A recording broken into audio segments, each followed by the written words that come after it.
Баш, это блок Speak to Bash. Хей-хоу, мои друзья, я Дима Баш, это блог Speak to Bash. И сегодня у меня очень интересный формат. Небольшие интервью с интересными гостями. И прежде чем мы начнем, подпишись на канал, поставь палец вверх, и все, ты сам знаешь, что делать. Итак, сейчас за моей спиной находится проект Dispersion, который состоит из 2 человек. Сейчас мы будем с ними говорить на разные интересные темы. Пойдемте, я вас представлю.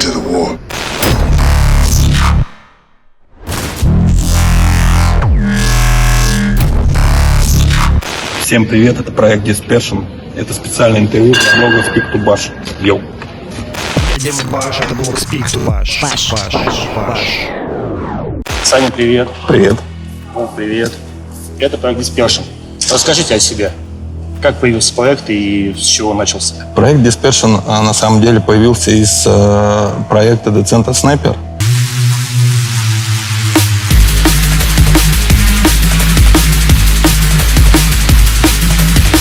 Это как бы один и тот же проект, мы просто поменяли название. А вообще появился он, мы познакомились с Вовой еще до образования проекта. Благодаря лейблу Tokyo Records он прислал как-то свои демки мне, и у нас началось общение как с музыкантом, которого можно выпустить. И дальше у нас общение переросло более уже тесное, мы стали Более дружеское. Дружеское, да, на разные темы общаться. Когда мы с ним познакомились, он жил у себя в Сызрани, я жил в Орле, я еще не переехал в Москву. И когда, в принципе, мы в один год, скажем так, переехали в Москву, где-то плюс-минус, в один период времени. И он написал, говорит, давай встретимся, раз уж в Москве. И вот мы встретились и начали общаться там на разные темы. Потом у меня появилась идея, говорю, а давай замутим проект. Его Вовчик поддержал, и мы придумали проект, впоследствии которого назывался Decent Sniper. Вот. Почему мы поменяли название проекта на Dispersion? Это исходило из того, что... там история была такая смешная, кстати, история. Мы можем ее... Так, что за история была? На какой-то фест нас хотели вроде как позвать, но не позвали из-за того, что название проекта было слишком длинным. И мы решили его тупо там сократить, взяли, даже не помню, как мы его нашли, это название. И, собственно, назвали проект Dispersion. Вам не кажется, что чем интереснее название, тем больше популярности? Нет, совсем не так, потому что чем интереснее как создаешь как музыку, чем она популярнее, тем проект успешнее. Ты можешь себя назвать как угодно. Толку результата не будет. Главное — результат творчества, которое ты даешь людям. Год основания Dispersion, 2017 год. Да. Как много треков выходит за год? Нет, основание проекта. Dispersion появился в 2019, если я не ошибаюсь. Если брать, название. Если брать по изменению имени, то да, наверное, 19-й. А, собственно, Decent Sniper — это 17-й год. То есть, как проект совместный, мы вот с 17-го года существуем, по большому счету. И все. Как много треков вы пишете? В месяц, в год? Не так много, как хотелось бы. Времени маловато. У вас сколько хитов? Как вы считаете, прям хит-хит? Есть несколько треков, на самом деле. Один хитовый трек. Давай по одному треку из названий разных одного и того же проекта. Если брать Decent Sniper, это ремикс на группу Wildwise, трек Self-Riot.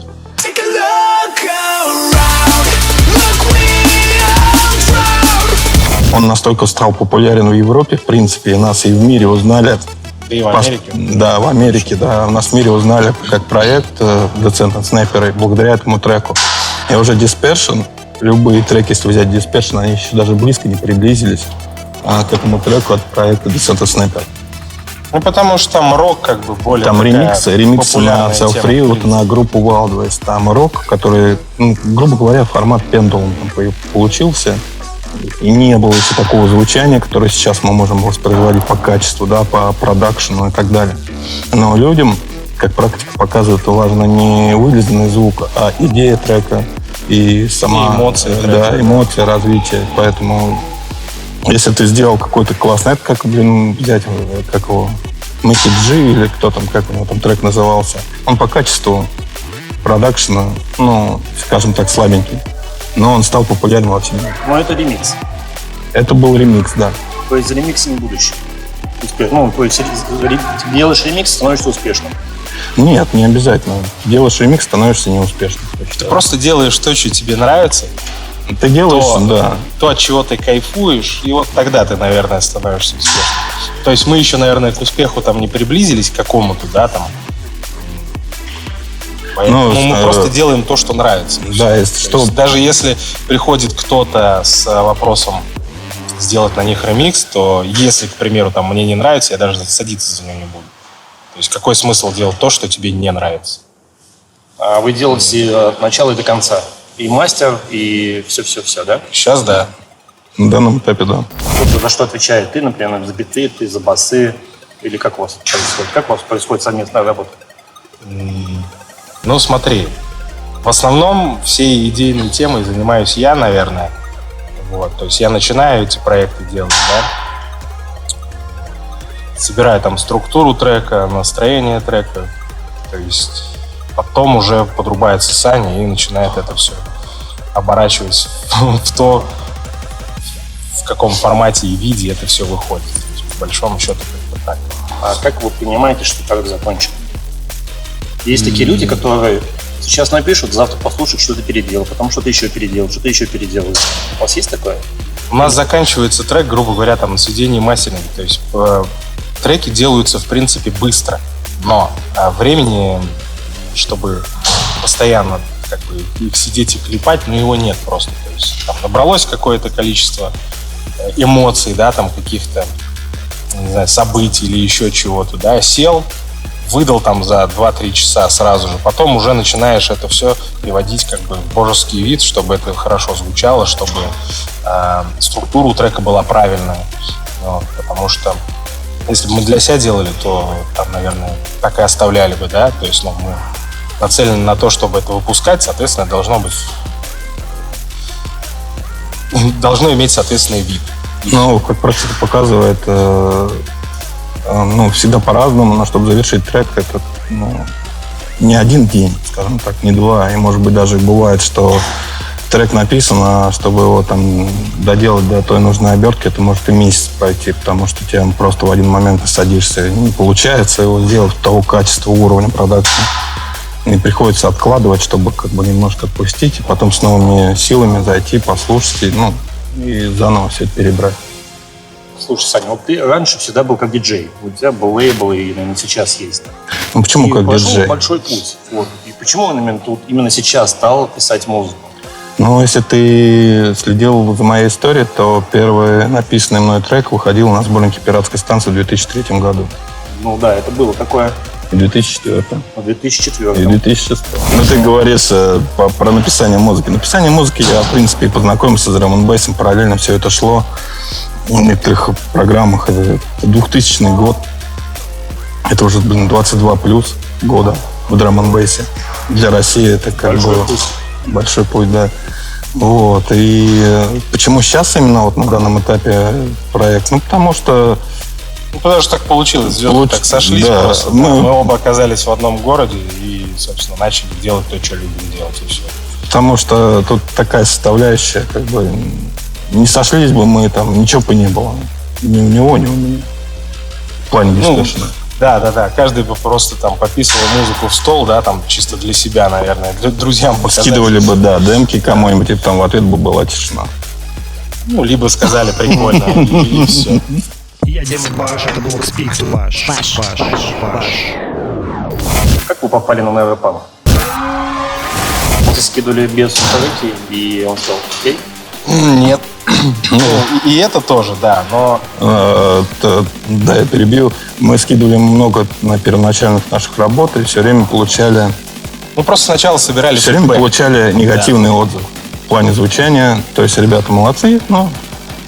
типа работаете. Потому что с Жекой Бесом я знаком, там, мы начали в 2000 году на spbdnb.ru, на форуме познакомились, и с тех пор у нас какое-то общение продлевалось. Плюс и как промо-группа, которая у меня была, и мы занимались вечеринками, фестивалями и так далее. Я его много раз привозил и в Орел, и в Брянск, и в другие. Было общение, контакт, у нас линия двигалась. Я Жеку помню еще до Там Records, потом Там Records, и, соответственно, потом он перешел в нейропанк, свой вот этот, скажем так, логотип, бренд, который он двигает сейчас. хорошо получается, молодец. И не только Миропан Дивит, в принципе, он поднял там драм-бест-сцену в России. Вот это, если бы не он, я не знаю, какой Локомотив бы тащил бы сейчас. Ну, было бы немножко по-другому. То есть что-нибудь было бы, но то, что он сделал, это очень огромный вклад.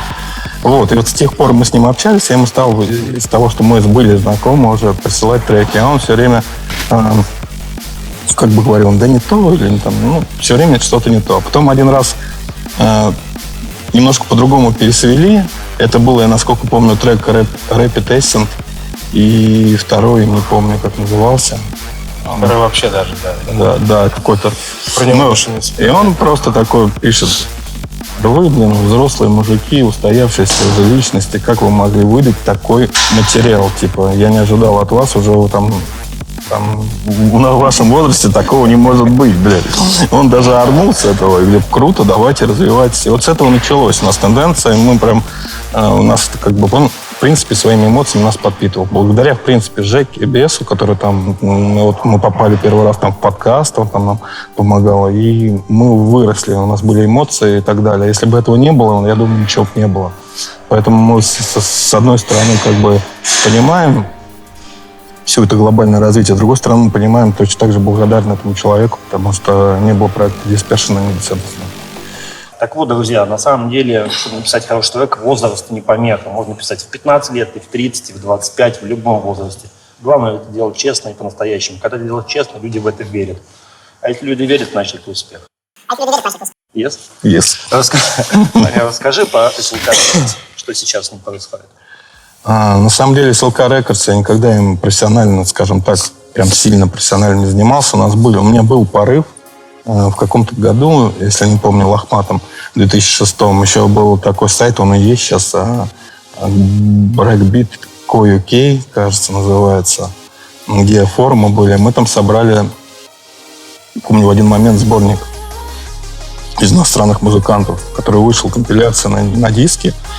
Мы отсылали диски там в Штаты, там были музыканты из USA, из Канады, из Европы, там с разных стран. Это было прикольно. Мы сделали в то время сборник, когда, в принципе, в России, кроме пиратской станции, там Радио Рекорд и там Рекордс, и каких-то моментов, Респект, Респект Family, соответственно. Больше никто ничего не делал. Но это получилось, и причем получилось на уровне, западных продюсеров, и как бы получилось договориться. У нас был еще в команде там Bad Wisdom, Димка, и он тогда помогал переводить все это, общаться, потому что, было сложное общение,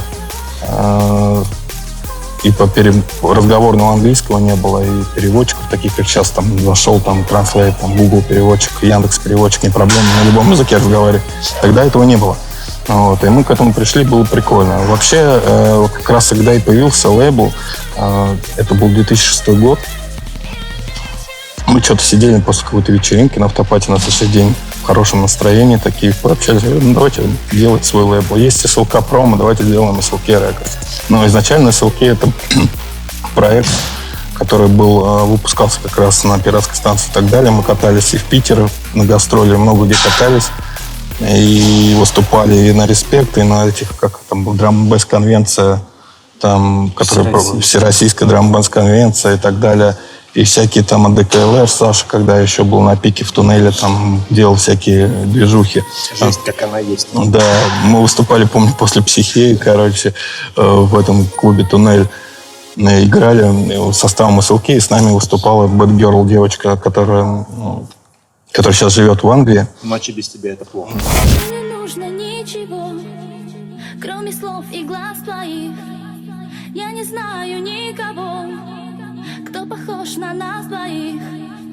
Возвращаюсь я домой, снова в мыслях о тебе. Я не знаю, почему до сих пор ты нужен мне. Ночи без тебя — это трудно. Ночи без тебя — это плохо, а у нас там был трек «Ночь и день». Ночь, а может быть день. Ночь, останемся вдвоем, ты и я. И мы, Какие у тебя влажные фантазии. Вот, и мы, выступали, я помню, там у меня наушники сгорели, Behringer у меня были, а в этом туннеле был сумасшедший звук, турбосаунд, там давление было сумасшедшее. И там, я как запомнил, я человек, когда жил еще в Орле, в какой-то столице, я приехал там выступать, и там стояла вот эта решетка, короче, диджей Кугаразова. И там люди просто, вот как, знаете, в фильме, блин, Resident Evil, как зомби, блядь, лезли на эту решетку, короче, рвали там. И это был шок, короче, для меня, культурный, питерский.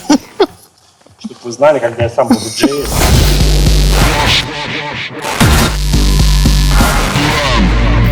С Андреем Бураном у нас был проект Never Sphere, мы выступали в тоннеле с 12 до 2 играли каждый понедельник.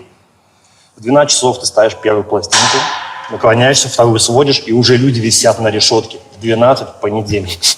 Ночи. И так всю ночь. Трешак какой-то.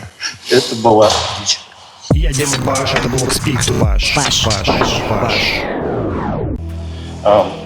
Вы выступаете практически на всех больших фестивалях у нас в России. А у вас были предложения уехать за границу? Да, у нас было несколько предложений. Мы вообще изначально нам помешал ковид. Соответственно, вот эта пандемия, которая закрыла все границы, у нас были еще на том этапе, после знаменитой эпихи Warhead на нейропанке.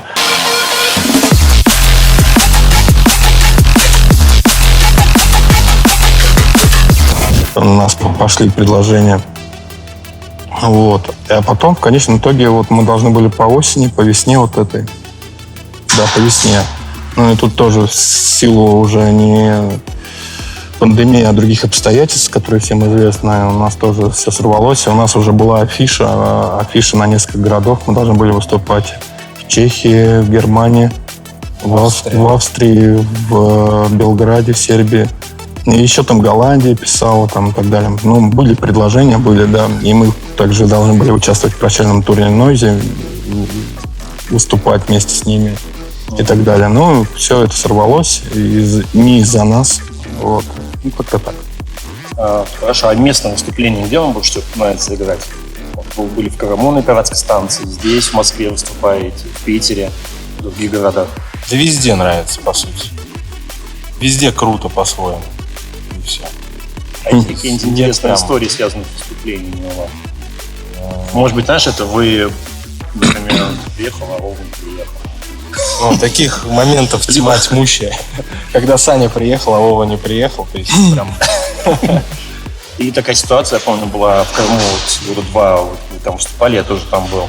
И перед каждым выступлением все диджеи прятались под стол. Было, да. Это нормально под столом сидеть?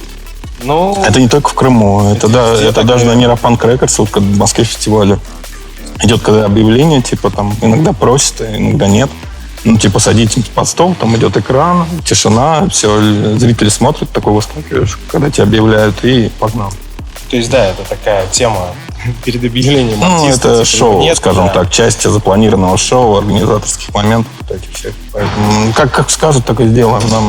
Нам, если это в сугубе каких-то там рамках приличия, конечно.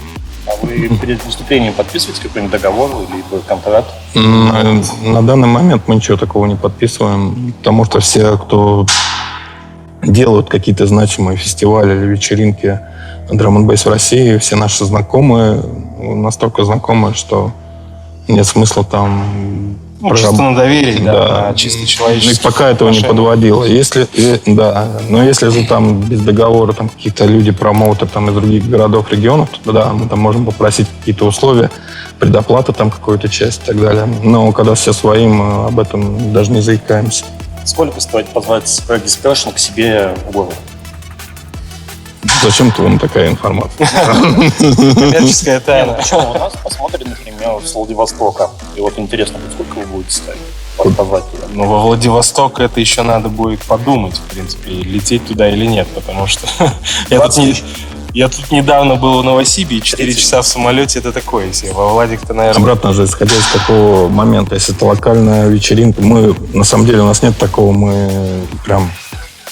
Есть в голове цифры, да? Ну, допустим, если делать какие-то промоутеры, ребята локалка, и мы понимаем, что у них там в клуб придет 200 человек максимум, а может быть и 100. Он вообще маленький. Да, мы планочку снижаем. Но если это фестиваль, то 30-ка это как минимум. На корпоратив вас можно позвать?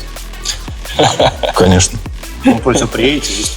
Ну, если корпоратив там не... Но у нас, я думаю, кто позовет на корпоратив, соответственно, там и публика на корпоративе та, которая нужна. Ну, то есть своя публика. Ну, примерно, да. Потому что, да, ну, почему бы и нет. Коттедж где-нибудь. Да вообще, да. Это с учеткой. Да. А если просто позвать вас на корпоратив, где публика будет другая, не своя, не должна быть публика, а вас позовут, потому что вас знают? Именно как проект. Но опять же, да. можно Именно как поговорить. Не, как проект, если, то, ну, смысл какой? Если просто, типа, как нас знают, да, то, блин... Ну смотри, обратно же, если там организаторы этого корпоратива понимают, что там публика разношерстная, они хотят там лютый нейрофан послушать с перемешку с мейнстримом и заплатят за деньги, да без разницы, пусть... Куда угодно. Да. Вот всегда будет всем, что можно позвать на любой корпоратив, возьмите на заметку. Свадьбы, дни рождения, крещение детей. Пожалуйста. Never fun свадьба, never fun крещение. Ладно. Шутки шутками, да?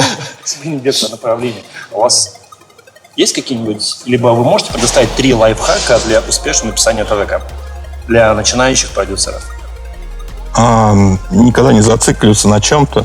Ну, просто, если тебе нравится, что ты делаешь, то делай это. Не смотри, не слушай, кто там тебе что говорит, вот эти все правила. Но там. опять же, нет.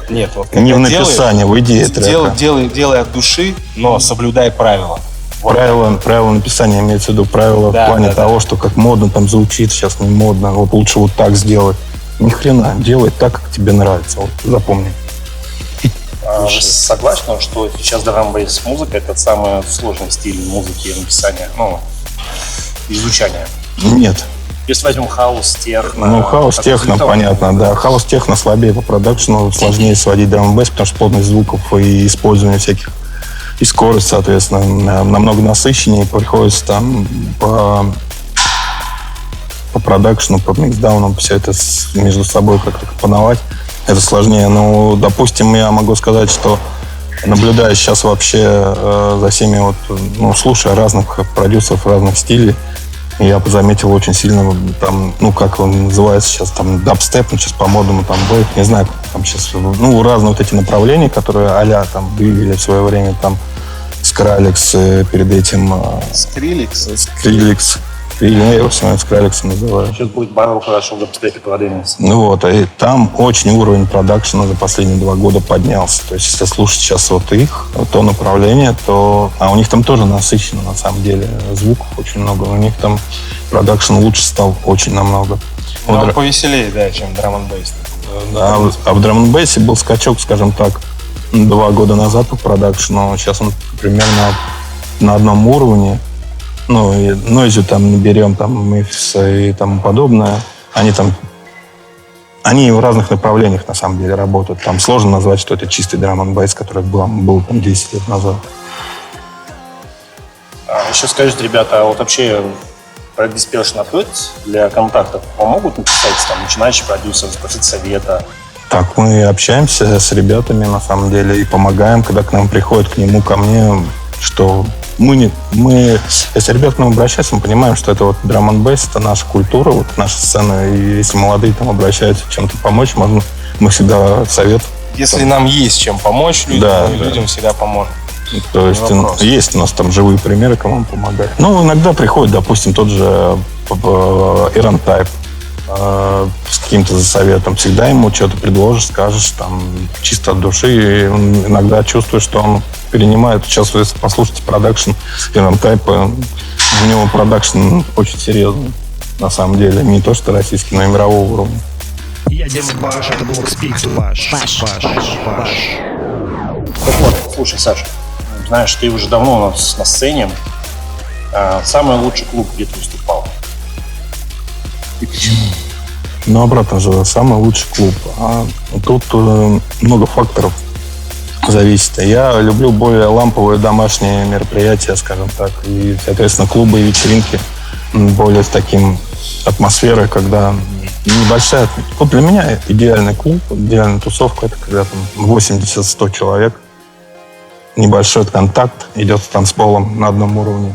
И все это, ну, такой домашняя атмосфера. Вот для меня вот такое позиционирование для меня комфортное. Для меня это будет лучшее заведение на тот момент. ну, на этом этапе. А если брать вообще глобально по свету, по обеспечению там, и так далее, ну, клубов у нас достаточно крутых. Я просто не могу тебе... Клуб «Стерео» был. Самый лучший клуб в России был клуб «Стерео». Вы даже не знаете, где он находился. Он находился в городе Орле. Им руководили ребята из Минска. Жора и Роу, не помню. Но реально очень крутой клуб был. И была самая лучшая вечеринка в Черноземье. Именно драм-н-бейс там, когда очередь стояла в клуб. Я не знаю, ну, наверное, с километр. Нормально так, нормально. С километра в очередь. Это был, при условии, что это был такой клуб трехэтажный. И у него были маленькие, ну, 2 танцпола, они были небольшие локации. Ну, там многие диджеи, которые драм-н-бейсом завязаны, там, воронежские, белгородские, курские, тульские, они вот этот момент, этап, когда мы там делали эту вечеринку, они все это запомнили.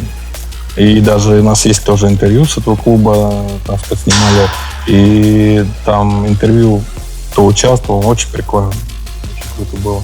Вот это мне запомнилось вот на этапе. Все остальное, оно как-то более-менее ровно. Больше, меньше, там, большое заведение. Известия, холл, да, чем прикольный, там добавляют свет, звук. Да, в Москве много клубов. 16 тонн тоже комфортно. Типа английский стайл такой, как Честер паб, скажем так, да. И вот это все дерево и так далее. Звук там очень приятный, мягкий.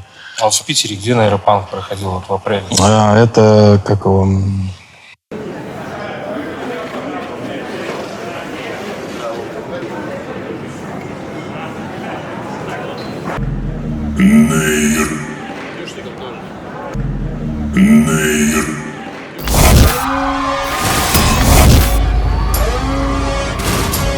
Окей, ребят, как настроение?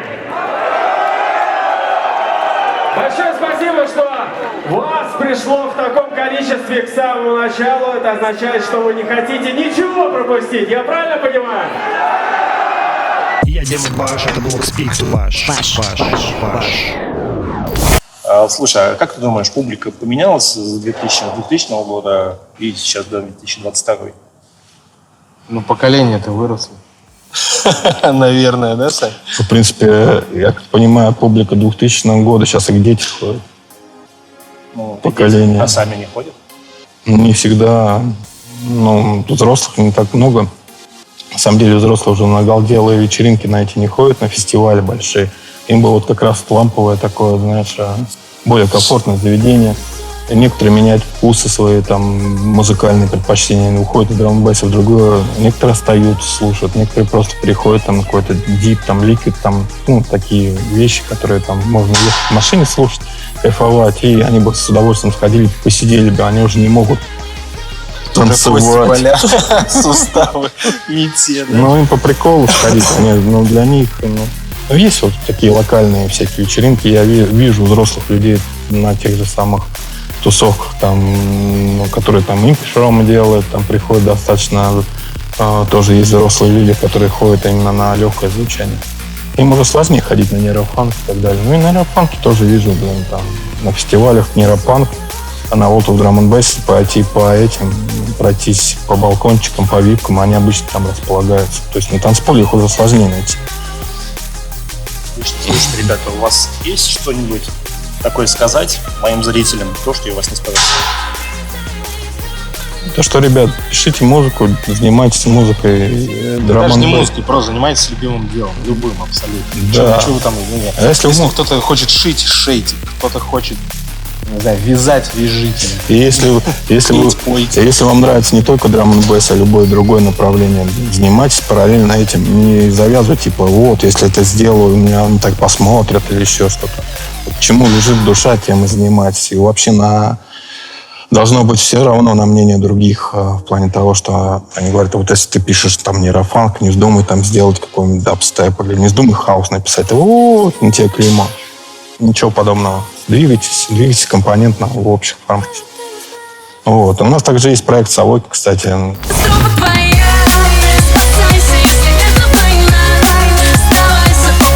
Решили чуть там двигать. Это Кирилл, Вовчик и я. Именно мультижанровые проекты, работать с разными артистами, не только драм-н-бейс, но пока у нас все равно уклон чисто получается пока так на драм-н-бейс. Но в целом потихонечку движемся в этом да, направлении. Да. там есть над чем работать, на что нужно время тратить, но это все занимает время. И не всегда все зависит от нас. Я Дима Баш, это блок Speak to Bash. Как вы думаете, через 2-3 года проект Dispersion как будет выглядеть? Может быть, вы себе третьего возьмете? Нет. Третьего мы себе, наверное, не возьмем, потому что смысла в этом нет.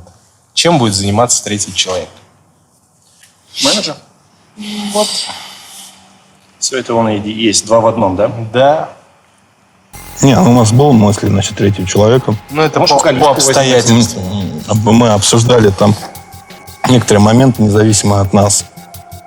Именно исходя из коммерческой точки зрения, чтобы проект больше приносил по финансовому плане, чтобы мы больше могли не отвлекаться на другие виды деятельности, а именно заниматься еще больше этим проектом. Поэтому у нас была идея в плане привлечения третьего человека, третьего человека, живущего не в России.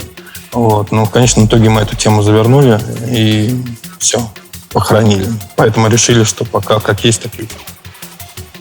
Какие ближайшие планы у вас по музыке? У нас ближайшие планы? Выпускаться, поддерживать именно тот уровень, по крайней мере, на который мы уже зашли. Это как минимум. Как максимум. Ну, и двигаться дальше. Как максимум у нас же 2 проекта теперь. У нас еще, кроме Dispersion, еще и Савоки. И, соответственно, Савоки заточен на внутренний российский рынок, на внутренних известных артистов. Там, и хотелось бы в этом плане тоже развиться. В плане, чтобы что-нибудь интересное. И в плане стабильности финансовой, конечно, второй проект Савоки, если он стрельнет, то это будет намного лучше, потому что будет больше выступлений, больше вариантов зарабатывания денег, больше контактов. Это интересно. Коммерческий, скажем так, проект. А с Dispersion он как от души идет, и он никуда не денется. То есть, если твоя душа, куда ты еще ее не продашь, некоторые продают, мы нет. Но на корпоративы, если что, зовите.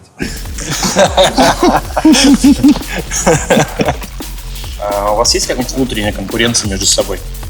Зачем? Смотри, ты делаешь начальный талант. Саня его доделывает.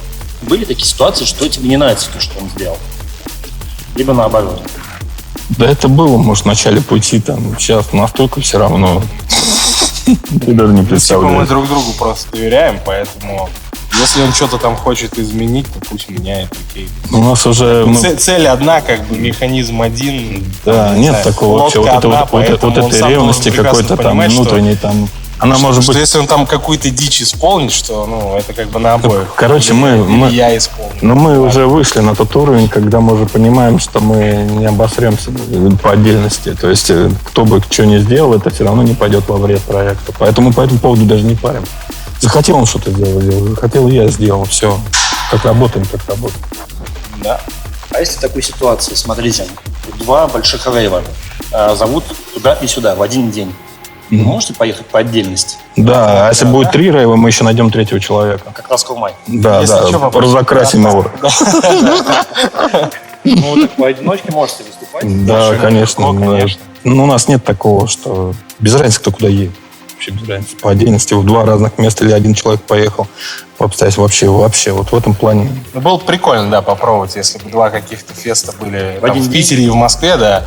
Было бы прикольно. Да. Такого еще не было. Не запутаются.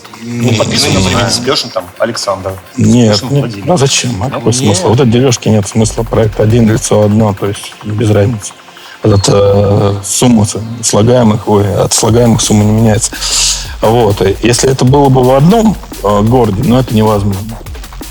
Ввиду обстоятельств внутренних политических, коммерческих игр разных промо-тусов.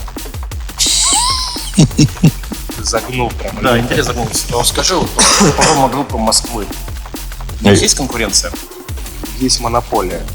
Монополия? Подожди, какие промо-группы? Не, у нас есть несколько там промо-групп, да, в Москве, которые делают локалки, да. Если брать их глобальные, большие фесты, но там эти промо-группы, которые делают большие фесты, они не делают локальных вечеринок, там маленьких клубов. Дима Баш, это блок Speak to Bash. Ребят, как вы думаете, вообще в чем смысл жизни? Быть счастливым. Вне зависимости от обстоятельств и положения дел.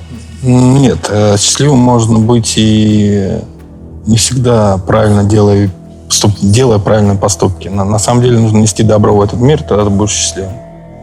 А некоторые люди счастливы. Но в состоянии, когда человек счастлив, неважно, как он этого достигает, но это самое крутое состояние. Нет, есть люди, которые просто, как сказать, эгоисты, которые на несчастье других строят свое счастье. Таких примеров. Куча примеров, куча там взаимоотношений между разными людьми, между парнями и девушками. Они просто строят свое счастье на несчастье других людей. Поэтому я склоняюсь, что счастье, оно само собой будет, если ты несешь добро в этот мир. И все. В любых аспектах не обманываешь ближних, ничего. Просто несешь добро и ведешь себя как есть. Не скрываешь, договариваешься все до конца.